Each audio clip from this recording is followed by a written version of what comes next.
Good morning. இன்றைக்கி நம்ம என்ன பார்க்க போகிறோம் அப்படின்னா டிஎன்பிஎஸ்சி எக்கனாமிக்ஸ், அதாவது இந்திய பொருளாதாரத்தில் இந்த குரூப் 1, குரூப் 2, குரூப் 2ஏக்கு புதிய பாடத்திட்டம், புது சிலபஸ் படி பார்த்திங்க அப்படின்னா சில முக்கியமான டாபிக்ஸ் வந்து நம்ம கவர் பண்ண போகிறோம். சரிங்களா? இந்த முக்கியமான டாபிக்ஸில் அதிகமான கொஷின்ஸ் வரும். அதில் நம்ம நடத்த போகிற இந்த டாப்பிக்கில் நம்ம கொடுக்குற கண்டென்ட்டை தாண்டி வேறு எதுவும் போகாது. அதெல்லாம் நல்லா லிசன் பண்ணிக்கோங்க. ஒரு பேப்பர் பேனை எடுத்துங்க, ரொம்ப யூஸ்ஃபுல்லாக இருக்கும் உங்களுக்கு. சரிங்களா? அப்போ என்னென்ன டாபிக்ஸ் இன்னைக்கு கவர் பண்ண போகிறோம் அப்படின்னா பாருங்கள். நம்பர் 1 திட்டக்குழு, planning commission. Then number 2 NITI Aayog. Number 3 reserve bank of India, அதாவது இந்திய ரிசர்வ் வங்கி. நம்பர் 4 நிதிக்குழு, அதாவது ஃபினான்ஸ் கமிஷன் ஆஃப் இந்தியான்னு சொல்லுவாங்க. அடுத்து நம்பர் 5 என்ன அப்படின்னா விவசாயத்தில் அறிவியல் மற்றும் தொழில்நுட்பத்தின் பயன்பாடு. அப்படின்னா application of science and technology in Indian agriculture சொல்லக்கூடிய இந்த டாபிக் ரொம்ப முக்கியமானது. அதில் 2 டாபிக் பார்க்க போகிறோம். என்ன அப்படின்னா மரபணு மாற்றப்பட்ட பயிர்கள் அப்படின்னு சொல்லுவாங்க, ஜெனட்டிக்கலி மாடிஃபைடு கிராப்ஸ் அப்படின்னு சொல்லுவாங்க, ஜிஎம் கிராப்ஸை. அப்புறம் கிரீன் ரெவல்யூஷன், பசுமை புரட்சி. ஸோ அதான் இன்றைக்கி பார்க்க போகிறோம். கொஷின்ஸ் வரக்கூடிய மிக முக்கியமான ஒரு டாப்பிக்கு. ஸோ நல்லா லிசன் பண்ணிக்கோங்க. ஃபஸ்ட் நம்ம என்ன அமைப்பு பார்க்க போகிறோம் அப்படின்னா திட்டக்குழு. சரிங்களா? அப்போது மிக முக்கியமான இந்தியாவில் ஒரு அமைப்பு. திட்டக்குழு யார் ஏற்படுத்துகிற அப்படின்னா ஜவஹர்லால் நேரு. அப்போ எந்த டேட் அப்படின்னா 15 மார்ச் 1950. அப்போ திட்டக்குழுவோட வேலை என்ன அப்படின்னா 5 ஆண்டு திட்டங்களை உருவாக்குதல், 5 இயர் பிளான்ஸ், அதை உருவாக்குறது அவங்க வேலை. இந்த 5 ஆண்டு திட்டத்தை எங்கேருந்து நம்ம வாங்கியிருக்கோம் அப்படின்னா ரஷ்யாவிலேருந்து வாங்கியிருக்கோம். ரஷ்யாவுடைய ஜோசப் ஸ்டாலினுடைய மாதிரி அப்படின்னு சொல்லுவாங்க. அடுத்து இது என்ன அப்படின்னா நெய்தர் கான்ஸ்டியூஷன் அப்படின்னா இது அரசியலமைப்பு சட்டத்தால் ஏற்படுத்தப்பட்டது அப்படின்னா கிடையாது. அரசியலமைப்பு சட்டத்தால் ஏற்படுத்தப்படலை. ஒரு சட்டத்தின் மூலம் ஏற்படுத்தினாங்களா அப்படின்னாலும் சட்டத்தின் மூலம் ஏற்படுத்தலை. அதான் நார் ஸ்டாச்சுட்டரி அப்படின்னு சொல்லுவாங்க. பட் ஆனால் இது ஒரு எக்ஸிக்யூட்டிவ் ரெசல்யூஷன் சொல்லுவாங்க, ஒரு நிர்வாக தீர்மானத்தின் மூலம் ஏற்படுத்தப்பட்டது. இப்போ என்ன சொல்லலாம் அப்படின்னா எக்ஸ்ட்ரா கான்ஸ்டிடியூஷனல் பாடி அப்படின்னு சொல்லலாம். சரி, இந்த திட்டக்குழுவோட தலைவர் யாருன்னு பார்த்தீங்க அப்படின்னா பிரதமர். அப்போது துணைத்தலைவர் யார், இதுக்கு ஒரு துணைத்தலைவர் இருப்பார். அந்த துணைத்தலைவர் யார் நியமிக்கிறாங்க அப்படின்னா கேபினெட், மத்திய கேபினெட்டு.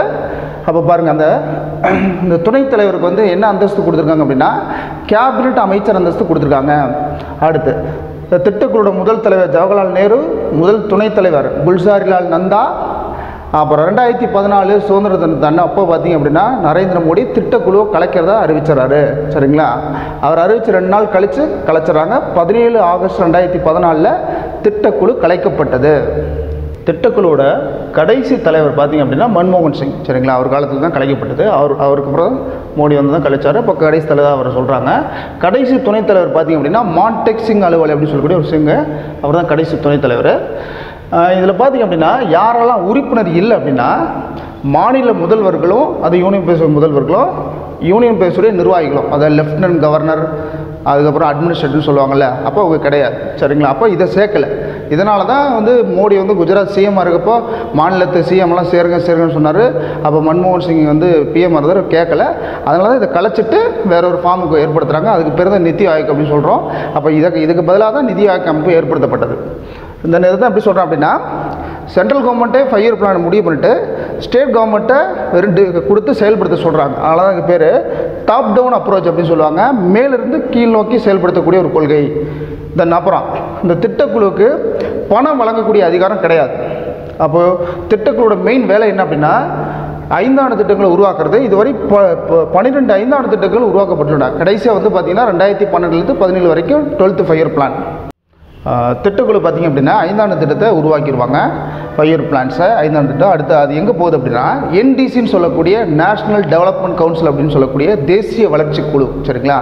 இங்கே தான் வந்து மாநில முதல்வர்கள், யூனியன் பிரதேச நிர்வாகிகள்லாம் வந்து 5 இயர் பிளானை டிஸ்கஸ் பண்ணுவாங்க, விவாதம் பண்ணுவாங்க, அதை அங்கீகரிப்பாங்க. அப்போ பாருங்கள், திட்டத்தை உருவாக்குறதுல மாநிலத்துக்கு பிரதிநிதித்துவம் இல்லை. அதனால தான் இதுக்கு என்ன சொல்கிறோம் அப்படின்னா டாப் டவுன் அப்ரோச், மேலேருந்து பிளான் பண்ணி சொல்கிறாங்க, அதை செயல்படுத்த சொல்கிறாங்க. அப்போது இந்த 5 ஆண்டு திட்டத்தை கடைசியாக அங்கீகரிக்கக்கூடிய அமைப்பு பார்த்திங்கன்னா என்டிசி அப்படின்னு சொல்லக்கூடிய நேஷ்னல் டெவலப்மெண்ட் கவுன்சில், தேசிய வளர்ச்சிக்குழு. தென் அடுத்து கடைசி எங்கே போகுதுன்னா பாராளுமன்றம். சரிங்களா? பார்லிமெண்ட் போய் பிளான், அஃபிஷியல் பிளானாக 5 ஆண்டு திட்டமாக வெளியே வருது. அப்போ இதில் மாநிலங்களுக்கு முக்கியத்துவம், அதாவது திட்டத்தை உருவாக்குறது தராதனால தான் பிரதமர் மோடி வந்து பார்த்திங்கன்னா இந்த அமைப்பை கலைச்சிட்டு நித்தி ஆயோக்னு ஒரு அமைப்பை ஏற்படுத்துகிறாரு. அதோட நிர்வாகக்குழு அப்படின்னு சொல்லக்கூடிய கவர்னிங் கவுன்சிலில் மாநில யூனியன் பிரதிநிதிகள் கலந்துக்கிறாங்க. அப்போ இதற்காகத்தான் வந்து திட்டக்குழு வந்து கலைக்கப்பட்டது. சரிங்களா? அடுத்த அமைப்பு நித்தி ஆயோக். அப்போது நித்தி ஆயோக்னா என்ன அர்த்தம் அப்படின்னா, national institution for transforming India அப்படின்னு சொல்லக்கூடியது. அதாவது இந்தியாவை பரிமாற்றக்கூடியது, வேறு லெவலுக்கு கொண்டு போகக்கூடிய ஒரு தேசிய நிறுவனம்னு சொல்லிட்டு அர்த்தம். சரிங்களா? இப்போ ரீசெண்ட் எக்ஸாமில் கூட நித்தி ஆயோக்னா என்ன விரிவாக்கம்லாம் கேட்டிருந்தாங்க. அதில் நீங்கள் கவனிக்க வேண்டிய பாயிண்ட் என்ன அப்படின்னா, இன்ஸ்டிடியூஷன் ஆப்ஷனில் என்ன வச்சுருந்தாங்க, இன்ஸ்டிடியூட்னு வச்சுருந்தாங்க. அப்போ இன்ஸ்டிடியூஷன்றது கரெக்டாக பார்த்துக்கணும், அப்ரிவேஷன் கரெக்டாக மைனூட்டாக படிச்சுக்கணும். இந்த நிதி ஆயோக் திட்டக்குழுக்கு பதிலாக தான் ஏற்படுத்தப்பட்டது. ஜனவரி 1, 2015. இதோட தலைவர் யாருன்னா பிரதமர். துணைத் தலைவர் யார் நியமிக்கிறான்னா பிரதமர். ஆனால் முன்னாடி பாருங்கள், திட்டக்குழுவோட துணைத் தலைவர் நியமிக்கிறது கேபினெட், ஆனால் இங்கே வந்து பிரதமர். அப்போ அந்த துணைத் தலைவருக்கு என்ன அந்தஸ்துனா அதே கேபினெட் அமைச்சர் அந்தஸ்து வழங்கப்பட்டிருக்கு. முதல் தலைவர் யாருன்னா நரேந்திர மோடி, அவர் காலத்தில் ஏற்படுத்தப்பட்டது. முதல் துணைத் தலைவர் அரவிந்த் பனகாரியா, இப்போ ரிசைன் பண்ணிட்டார். தற்போது வந்து பார்த்திங்கன்னா ராஜீவ் குமார் அப்படின்னு சொல்லக்கூடியவர் தான் துணைத் தலைவர். இந்த நிதி ஆயோக் அமைப்புக்கு பார்த்திங்க அப்படின்னா ஒரு தலைமை செயல் அதிகாரி ஒருத்தர் இருக்கார், சிஇஓன்னு சொல்லுவாங்க, சீஃப் எக்ஸிக்யூட்டிவ் ஆஃபீஸர், தலைமை செயல் அதிகாரி. அவர் யாருன்னா அமிதாப் காந்த். ரீசெண்ட் எக்ஸாமில் கூட நிதி ஆயோக்கின் சிஇஓ யார் அப்படிலாம் கேட்டிருக்காங்க. சரிங்களா? அப்போது அமிதாப் காந்த். திட்டக்குழு போலவே நிதி ஆயோக்கம் ஒரு கொள்கை முடிவு எடுக்கக்கூடிய அமைப்பு, திங்க் டேங்க் அப்படின்னு சொல்லுவாங்க. அது பணத்தை ஒதுக்கீடு பண்ண, அது பணம் வழங்கக்கூடிய அதிகாரம் அது கிடையாது. சரிங்களா? இது நிதி ஆயோக் மெயினாக எதற்காக ஏற்படுத்தப்பட்டது அப்படின்னா கூட்டுறவு கூட்டாட்சிக்காக. அப்படின்னா கோஆப்ரேட்டிவ் ஃபெடரலிசம் அப்படின்னா மோடி சொன்ன போல் எல்லா மாநில முதல்வர்களும் யூனியன் பிரதேச நிர்வாகிகளும் ஒன்றா சேர்ந்து ஒரு திட்டத்தை உருவாக்கி செயல்படுத்தணும். அப்போ எல்லாத்துக்கும் உள்ள வாய்ப்பு தரதுனால தான் அதுக்கு பேர் கூட்டுறவு கூட்டாட்சி அப்படின்னு சொல்லுவாங்க, கோஆப்ரேட்டிவ் ஃபெடரலிசம். அப்போ இது எப்படி சொல்லலாம் அப்படின்னா பாட்டம் அப் அப்ரோச். அப்போ சிஎம் யூனியன் பிரதேச நிர்வாகிகள்லாம் ஒன்றா சேர்ந்து உருவாக்கி கீழிருந்து மேலே போகக்கூடியது, அதான் பாட்டம் அப் அப்ரோச்னு சொல்லுவாங்க. பிளானிங் கமிஷன்றது டாப் டவுன் அப்ரோச், அவங்களே பிளான் பண்ணி சொல்லுவாங்க, மாநில செயல்படுத்தணும். இங்கே எல்லாம் சேர்ந்து உருவாக்கலாம், இது பேர் இந்த அப்ரோச்சு. இது பெஸ்ட்டு ஒரு அப்ரோச். சரிங்களா? மோடி பண்ண விஷயங்களே எனக்கு ரொம்ப பிடிச்ச விஷயம் வந்து இந்த பாட்டம் அப் அப்ரோச். தென் இதோட நிர்வாகக்குள்ளே பார்த்தோம், அதான் மாநில சிஎம் இவங்களுக்கெல்லாம் பிரதிநிதித்துவம்னு பார்த்தோம். நிர்வாகக்குள்ள யாரை உள்ளடக்கியதுன்னா பிரதமர், பிஎம், அனைத்து மாநில யூனியன் பிரதேசத்துடைய சிஎம், சிஎம் இல்லாத யூனியன் பிரதேசத்துடைய நிர்வாகிகள் அப்படி சொல்லுவாங்க, லெஃப்டினன்ட் கவர்னர் அண்ட் அட்மினிஸ்ட்ரேட்டர்ஸ் அவங்களாம். தென் அப்புறம் நித்தி ஆயோக் பார்த்திங்க அப்படின்னா பிளான் திட்டத்தை உருவாக்குது. அது என்டிசி தேசிய வளர்ச்சி குழுக்கெலாம் போகிறதில்ல, நேராக பார்லிமெண்ட்டு போய் அங்கிறது திட்டமாக வெளில வருது. சரிங்களா? திட்டக்குழுவை பொறுத்த வரைக்கும் 5 ஆண்டு திட்டங்கள், ஏன்னா அது ரஷ்யாவிலேருந்து நம்ம வாங்கினோம், ஜோசப் ஸ்டாலின் மாதிரின்னு பார்த்தோம். ஆனால் நித்தி ஆயோக்கை பொறுத்த வரைக்கும் 15 இயர் ரோட் மேப். அப்போ 15 ஆண்டுகள் ஒரு வழித்திட்டம் அப்படி சொல்லுவாங்க, ப்ளஸ் 7 ஆண்டுகள், அது 7 இயர்ஸு விஷன், தொலைநோக்கு, நுணுக்கம், ஸ்ட்ராட்டஜி, ஆக்ஷன், செயல் திட்டம் சொல்லக்கூடிய. அப்போ 2 பிளான் தான், 15 ஆண்டுகள் 7 ஆண்டுகள். பட் ஆனால் திட்டக்குள்ள 5 ஆண்டுகள். அப்போ இதுதான் நிதி ஆயோக். சரிங்களா? அடுத்து நம்ம பார்க்க போகிறது இந்தியாவோட ரிசர்வ் வங்கி. அப்போது ரிசர்வ் பேங்க் ஆஃப் இந்தியான்னு சொல்லக்கூடிய இந்தியாவோட மத்திய வங்கி. ஏன் இப்போ ரிசர்வ் பேங்க் அப்படின்னா அனைத்து அட்டவணைப்படுத்தப்பட்ட வங்கிகள், இப்போ ஷெட்யூல்டு பேங்க்ஸ் சொல்லுவாங்க, அதோடைய ரொக்க கையிருப்பு, அதாவது cash reserve ratio, cash reserve, இந்த ரொக்கம் ரிசர்வ் வச்சிருக்கணும், அதுக்கு பேர் ரிசர்வ் பேங்க். இது ஏற்படுத்தப்பட்ட நாள் ஏப்ரல் 1935. எந்த கமிட்டியின் பரிந்துரை அப்படின்னா ஹில்டன் லிங்க் கமிட்டி அல்லது ஹில்டன் லிங்க் கமிஷனுடைய பரிந்துரை ஏற்படுத்தப்பட்டது. மெயினாக இந்த அங்கீகாரம் கொடுத்தது பிரிட்டிஷ் கவர்மெண்ட் தான். அதுக்கு வந்து காரணமான சட்டம் இந்திய அரசு சட்டம் 1935 படி ஏற்படுத்தப்பட்டது. இந்த ரிசர்வ் வங்கியோட செயல்பாடுகளை எந்த சட்டம் நிர்வகிக்குதுன்னா ரிசர்வ் வங்கி சட்டம் 1934 நிர்வகிக்குது. அப்போ RBI 1934 தான் நிர்வகிக்குது. இது முதல் எங்கே ஏற்படுத்துறாங்கன்னா கல்கத்தாவில். அதுக்கப்புறம் என்ன 1937 மும்பைக்கு மாற்றுறாங்க. சரிங்களா? அப்புறம் தான் மும்பை தலைவர் வச்சு இப்போ தற்போது ரிசர்வ் வங்கியில் தலைமையிடம் மும்பை. சரிங்களா? இது ஆரம்பத்தில் ஒரு தனியார் bank, private bank, government share இருந்துச்சு, அரசு இருந்துச்சு. இது எப்போ அரசு வங்கிங்கிறது அந்த நேஷனல் சொல்லுவாங்க, பொதுவுடைமை, அரசுடைமை. அது என்னது அப்படின்னா ஃபுல்லாக கவர்மெண்ட் ஆச்சுன்னா ஜனவரி 1, 1949. அப்போ பிரைவேட்லேருந்து கவர்மெண்ட். என்னதான் ரிசர்வ் பேங்கோடைய ஹெட் குவார்ட்டர்ஸ் தலைமையிடம் மும்பையில் இருந்தாலும் ஒரு 4 ரீஜனல் ஹெட் குவார்ட்டர்ஸ் பிராந்திய கிளைகள் என்னென்ன அப்படின்னா ஒன்று சென்னை, கல்கத்தா, புதுதில்லி, மும்பையில் ஒரு பிராந்திய கிளை இருக்குது. சரிங்களா? இந்திய ரிசர்வ் பேங்கை பொறுத்தவரைக்கும் ஒரு கவர்னர் இருப்பாங்க, ஆளுநர் கவர்னர், 4 துணை கவர்னர் இருப்பாங்க. ₹1 நோட்டு தவிர அனைத்து நோட்லையுமே ரூபாயில் கையெழுத்தப்படக்கூடாது யாருன்னா ரிசர்வ் பேங்க் கவர்னர். ஆனால் ஒரே அந்த ₹1 நோட்டு மட்டும் கையெழுத்து யார் போடுறாங்கன்னா மத்திய நிதித்துறை செயலர், ஐஏஎஸ் ஆஃபீஸர், ஃபினான்ஸ் செக்ரட்டரி அவர் போடுவார். தற்போது வந்து பார்த்தீங்கன்னா யார் கவர்னர்னா 25வது கவர்னர் சக்தி காந்ததாஸ் ஐஏஎஸ், தமிழ்நாடு பிரிவை சார்ந்த ஐஏஎஸ் அதிகாரி. முதல் கவர்னர் யார் பார்த்தீங்கன்னா ஆஸ்பார்டே ஸ்மித். இந்த ஏற்படுத்தப்பட்ட ஏப்ரல் 1, 1935 37 வரைக்கும் இருந்தார். இவர் தான் ஓஎஸ் ஸ்மித் கூட சொல்லுவாங்க, அடிக்கடி கொஸ்டின் கேட்டிருக்காங்க. ஆஸ்பார்டே ஸ்மித் ஆர் சார் ஓஎஸ் ஸ்மித். அந்த ரிசர்வ் பேங்க் ஏற்படுத்தின அந்த ஏப்ரல் 1 1935 தான் நிதியாண்டுடைய தொடக்கம். அதனால தான் ஏப்ரல் நம்ம ஃபினான்ஷியல் இயர் ஸ்டார்ட் பண்ணுறோம். சரிங்களா, ஜனவரி ஒன்றும் இல்லை. ஆனால் இந்த கொரோனா விஷயம் இந்த மாதிரி விஷயத்தில் இனி வரக்கூடிய இதில் நிதியாண்டு மாறுவதற்கு வாய்ப்புள்ளது. ரிசர்வ் பேங்குடைய ஃபர்ஸ்ட் கவர்னர் பார்த்தோம் சார், ஆஸ்பார்னேஷன் சில முக்கியமான கவர்னர் பார்த்தோம். சரிங்களா, யாருன்னா 15வது கவர்னர் டாக்டர் மன்மோகன் சிங் 1985 வரைக்கும் இருக்காரு. கிட்டத்தட்ட ரிசர்வ் பேங்க் கவர்னர், பொருளாதார ஆலோசகர், பிரதமர், நிறைய பதவிகளை அனுபவிச்ச அங்கீகரித்த அலங்கரித்த மன்மோகன் சிங் வந்து ஒரு டைம் ரிசர்வ் பேங்க் கவர்னர் இருக்காரு. அடுத்து 23வது அவர் ஆட்சி 2013 இருக்காரு. 24 உர்ஜித் பட்டேல் 2014-18 இவர் தான் வந்து 5,000 ரூபாய் செல்லாத அறிவிச்சவர். நவம்பர் 8 அறிவிச்சாங்க. திடீர்னு நவம்பர் 8 2014 இவர் தான் அறிவிச்சவர். தென் ரிசர்வ் பேங்கோட செயல்பாடை பொறுத்த வரைக்கும் வந்து மத்திய வங்கி பணக்கொள்கை வெளியிடுறாங்க. சரிங்களா, மானிட்டரி பாலிசி சொல்லுவாங்க. நிதி கொள்கை யார் வெளியிடுறாங்க? ஃபிஸ்கல் பாலிசினா மத்திய நிதி அமைச்சரும். அப்போ பணக்கொள்கை என்ன அப்படின்னா எவ்வளோ வங்கி விகிதம், வட்டி விகிதம் அது எல்லாத்தையும் வெளியிடுறாங்க. இது வந்து பார்த்தீங்கன்னா எல்லா பேங்க்கும் இதான் பேங்க். சரிங்களா, எல்லா பேங்க்கும் ஸ்டார்ட் பண்ணால் உங்களுக்கு படிச்சுருவாங்க. வங்கிகளுக்கு வங்கி சொல்கிறோம் பேங்கர்ஸ் பேங்க்கு, ப்ளஸ் அரசு வங்கின்னு சொல்கிறோம் கவர்மெண்ட் பேங்க். அப்படின்னா மாநில அரசு மத்திய அரசு எல்லாத்துக்கும் வங்கியை செயல்படுது. அப்புறம் கடன் பணப்புழக்கத்தை வந்து கட்டுப்படுத்துறாங்க. சரிங்களா, கிரெடிட்டு, மணி சர்க்குலேஷன், லிக்விடிட்டி எல்லாத்தையும் கண்ட்ரோல் பண்ணுறாங்க. அப்புறம் ஃபாரின் எக்ஸ்சேஞ்ச் சொல்லக்கூடிய அந்நிய செலாவணி. சரிங்களா, அதை பாதுகாக்கிற நிர்வகிக்கிறது இவ்வளோதான். அப்புறம் இங்கே இருக்க பேங்க்லாம் பணம் இல்லாட்டி கடைசியாக உதவி நாடுகளிடம் அப்படின்னு சொல்லுவோம். லெண்டர் ஆஃப் லாஸ்ட் ரெசார்ட் அப்படின்னு சொல்லுவாங்க ரிசர்வ் பேங்க் தான். சரிங்களா, பணக்கொள்கையை பொறுத்த வரைக்கும், பணத்தை பொறுத்த வரைக்கும் ₹1 நோட்டு தவிர மற்ற எல்லா நோட்டையும் சரிங்களா அச்சடித்து புழக்கத்தில் வெளியிடுறது வந்து ரிசர்வ் பேங்க். ₹1 நோட்டை அச்சடிக்கிறது மத்திய நிதி அமைச்சகம், ஆனால் வெளியே அதாவது புழக்கத்தில் வருவது ரிசர்வ் பேங்க். அப்போ இவ்வளோதான் வந்து ரிசர்வ் பேங்கோட செயல்பாடுகள். அடுத்த அமைப்பு என்ன? இந்திய நிதிக்குழு, ஃபினான்ஸ் கமிஷன் ஆஃப் இந்தியா. இதுக்கான இந்திய அரசியலமைப்பு சட்ட விதி என்ன அப்படின்னா 280. இந்த நிதிக்குழு யார் 5 வருஷத்துக்கு ஏற்படுத்துறா அப்படின்னா அது குடியரசுத் தலைவர். நிதிக்குழுனா நட்டு ஒரு தலைவர், இதில் உறுப்பினர்கள் இருப்பாங்க. எல்லாத்தையும் குடியரசுத் தலைவர் 5 ஆண்டுகளுக்கு ஒரு முறை நியமிக்கிறாங்க. இது வந்து முறையாக இந்திய நிதிக்குழு ஏற்படுத்தப்பட்டது 22 நவம்பர் 1951. இது ஒரு அரசியலமைப்பு சட்டத்தினால் ஏற்படுத்தப்பட்ட அமைப்பு, கான்ஸ்டிடியூஷன் பாடி. சரிங்களா, அதெல்லாம் குடியரசுத் தலைவர் இது பண்ணுறாரு, நியமிக்கிறார். சரிங்களா, இதோட வேலை என்ன அப்படின்னா ஒரு மாநில எல்லைக்குள்ள கிடைக்கக்கூடிய அவ்வளோ வருமானமும் மாநில அரசுக்கு போகிறது. மெயினான வருமான வரித்துறை போன்ற முக்கியமான வருமானங்கள்லாம் மத்திய அரசு தான் போகுது. அப்போ எல்லா நிதியும் மத்திய அரசு அப்படின்னா மாநில அரசு எப்படி அரசு நடத்துவாங்க? அப்போ மத்திய அரசுக்கும் மாநில அரசுகளுக்கும் இடையில நிதியை பங்கிட்டு தரத்துக்காக சரிங்களா பரிந்துரை பண்ணுறதுக்காக ரெக்கமெண்டேஷன் கொடுக்கறதுக்காக ஏற்படுத்தப்பட்ட அமைப்பு தான் நிதிக்குழு. ஒன்லி ரெக்கமெண்டேஷன்ஸ் மட்டும் தான், அட்வைசரி நேச்சர் தான். சரிங்களா, பரிந்துரை அதை முடிவெடுக்கிறது கவர்மெண்ட், பிரைம் மினிஸ்டர் முடிவெடுப்பாங்க. இதுவரை 15 நிதிக்குழுக்கள் ஏற்படுத்தப்பட்டிருக்கு. சரிங்களா, கடைசி ஏற்படுத்தப்பட்ட 15வது நிதிக்குழு தலைவர் வந்து NK சிங், நந்தகிஷோர் சிங்.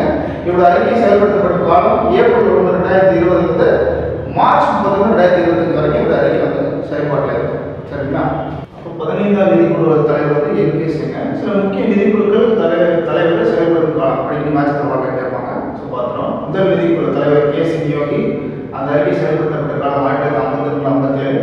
ரெண்டாவது நிதிக்குழு தலைவர் K சந்தானம், செயல்படுத்தப்பட்ட காலம் இம்ப்ளிமெண்டேஷன் பீரியட் 1957-62. அப்புறம் மூன்றாவது AK சந்தா, அவரோட அறிக்கை செயல்படுத்தப்பட்ட காலம் 1962-66. தென் நாலாவது PV ராஜமன்னா, அப்போ அவரோட அறிக்கை செயல்படுத்தப்பட்ட காலம் 1966-69. தென் அதுக்கப்புறம் சில முக்கியமானது 12வது சி ரங்கராஜன் 2005-2010. அப்புறம் 13வது டாக்டர் விஜய் கேல்கர், அவரோட அறிக்கை செயல்படுத்தப்பட்ட காலம் 2010-15. தென் 14வது YV ரெட்டி, வேணுகோபால் ரெட்டி, அவர் அறிக்கை செயல்படுத்தப்பட்ட காலம் 1 ஏப்ரல் 2015 மார்ச் 31 2020. 14வது நிதிக்குழு பரிந்துரை என்ன அப்படின்னு முக்கியமானது கொஸ்டின்ஸ் எடுத்து கேட்பாங்க. GST, goods and services tax, சரக்கு மற்றும் சேவை வரியை நடைமுறை கொண்டு வரலாம். ரெண்டாவது மத்திய வரியிலிருந்து அனைத்து மாநிலங்களுக்கு 42% நிதியை வந்து பகிர்ந்து கொடுக்கணும் அப்படின்றது மிக முக்கியமான 2 பரிந்துரை. அடிக்கடி கொஸ்டின் கேட்கலாம். அடுத்து 15வது நிதிக்குழு பொறுத்த வரைக்கும் அது எப்போ ஏற்படுத்தப்படுதுன்னா நவம்பர் 2017. இவங்க வந்து தமிழ்நாடு முதலமைச்சர் கூட வந்து பேசினாங்க, அதிகாரிகளோடு பேசினாங்க. என்னைக்கு வருகை தந்தாங்க அப்படின்னா 5-8 செப்டம்பர் 2018 வந்து பேசிட்டு போனாங்க. இது கூட வந்து அப்துல் கலாம் நினைவிடலாம் கூட வந்து பார்த்துட்டு போனாங்க. சரிங்களா, அப்போது 15 நிதிக்குழு பொறுத்த வரைக்கும் மிக முக்கியமான பாயிண்ட் தான். நிதிக்குழு புரிஞ்சிச்சு. அடுத்த டாபிக் என்ன அப்படின்னா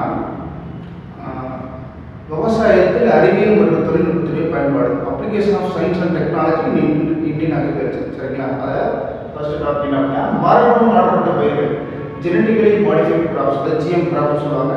உங்கள் குரூப் சாம்பிள் கொஸ்டின் கூட ஜிஎம் என்னன்னு கேட்டிருக்காங்க, ஜெனட்டிக்கலி மாடிஃபைட் அப்படின்னு அர்த்தம். இதுக்கு யார் பரிசு கொடுக்குறாங்க அப்படின்னா, அதாவது என்ன பயிர்கள் அப்படின்னா பிடி கத்திரிக்காய், பிடி பருத்தி, அதான் வந்து மரபணு மாற்றப்பட்ட பயிர்கள். சரிங்களா? யார் வந்து கொடுக்குறாங்கன்னா மத்திய சுற்றுச்சூழல் அமைச்சகம், யூனியன் என்விரான்மெண்ட் மினிஸ்ட்ரி. அதுலேயும் யார் வந்து கொடுக்குறாங்கன்னா ஜெனட்டிக் இன்ஜினியரிங் அப்ரைசல் கமிட்டி அப்படின்னு சொல்லுவாங்க. ஜெனட்டிக் இன்ஜினியரிங் அப்ரைசல் குழு, அதாவது இந்த மரபணு துறையோட குழு தான் அதுக்கு பர்மிஷன் தருது. இந்த குழு எப்போ ஏற்படுறாங்க அப்படின்னா சுற்றுச்சூழல் பாதுகாப்பு சட்டம், என்விரான்மெண்ட் ப்ரொடெக்ஷன் ஆக்ட் 1984 ஏற்படுத்துறாங்க. இது ஒரு சட்டப்பூர்வ அமைப்பு, அதாவது சட்டத்தினால் ஏற்படுத்தப்படுறதால இது ஸ்டாச்சுட்டரி பாடி. இந்த மரபணு மாற்றப்பட்ட பயிரோட நன்மை என்ன அப்படின்னா உணவு பாதுகாப்பு, நிறைய பேருக்கு ஜீனில் மாற்றப்படி நிறைய பேருக்கு உணவு பொருட்களை உற்பத்தி பண்ணலாம். சரிங்களா? ரெண்டாவது பூச்சி எதிர்ப்பு தன்மை. சரிங்களா? உதாரணத்துக்கு பிடின்னு சொல்கிறோம். வாட் இஸ் பிடி? பேசிலஸ் துரிஞ்சியன்சிஸ் அப்படின்னு சொல்லக்கூடிய இதில் தான் பிடி. இந்த பாக்டீரியா வந்து கிரைப்1 அப்படின்னு ஒரு ஜீன் எடுத்து புகுத்தி தான் அதை இது பண்ணுறாங்க. இதனால் என்ன அப்படின்னா பூச்சி எதிர்ப்பு தன்மை, பூச்சி அந்தளவுக்கு தாக்காது. சரிங்களா? அப்போ பூச்சி தாக்காது அதிகமாக உணவு தானியங்களை உற்பத்தி பண்ணலாம். அப்போ அந்த மரபணு மாற்றப்பட்ட மூணாவது நன்மை என்ன அப்படின்னா களைகள் இருக்குது, களைகளோட எதிர்ப்பு தன்மை. அப்புறம் இதோட தீமைகள் பார்ப்போம். நம்ம ஒன்று விவசாயத்தில் ஏன்னா அந்த மரபணு மாற்றப்பட்ட பயிர்களை விளைவிச்சோம் அப்படின்னா அதை எடுத்து திரும்ப நட்டோம்னா திரும்ப அதை வந்து விளைவிக்க முடியாது. ஒவ்வொருத்தரையும் விதை மாற்றமாக இருக்கும். சரிங்களா? அப்போ கடமை சூழ்நிலைக்கு ஆளாகி நிறைய விவசாயிகள் தரப்பட. அடுத்தது சுற்றுச்சூழல் கேட்டுன்னா ப்ராப்பராக உருவாகணும், அது சுழற்சி போல போகணும். ஃபுட் செயின் மூணு சங்கு இது ஒரு இடத்துல நின்றுச்சுன்னா அது சுற்றுச்சூழலுக்கு கேடு தான். சரிங்களா? சரி, இந்தியாவில் இந்த மரபணு மாற்றப்பட்ட பயிர்கள் அப்படின்னு பார்ப்போம். ஸோ அதில் ஒன்று பிடி, இது பேசிலஸ் துரிஞ்சியன்சிஸ், அப்புறம் பிடி பருத்தி. அப்புறம் 2002 அறிமுகம். இந்த ஒரு பயிர் கூட தான் இந்தியாவில் அனுமதி. சரிங்களா? மொத்தம் 3 அறிமுகப்படுத்துறாங்க, இது 1 மட்டும் தான் நடைமுறை இருக்குது. ரெண்டாவது பிடி கத்திரிக்காய், அது 2007 அறிமுகம் பண்ணுறான். சுற்றுச்சூழல் கேட்டால் 2010 நிறுத்திடுறாங்க. மூன்றாவது இந்தியாவில் அறிமுகப்படுத்தப்பட்ட பயிர் வந்து பார்த்தீங்கன்னா ஜெனட்டிக்கலி மாடிஃபைடு மஸ்டர்ட், அதாவது மரபணு மாற்றப்பட்ட கடுகு. அது பேர் DMH11.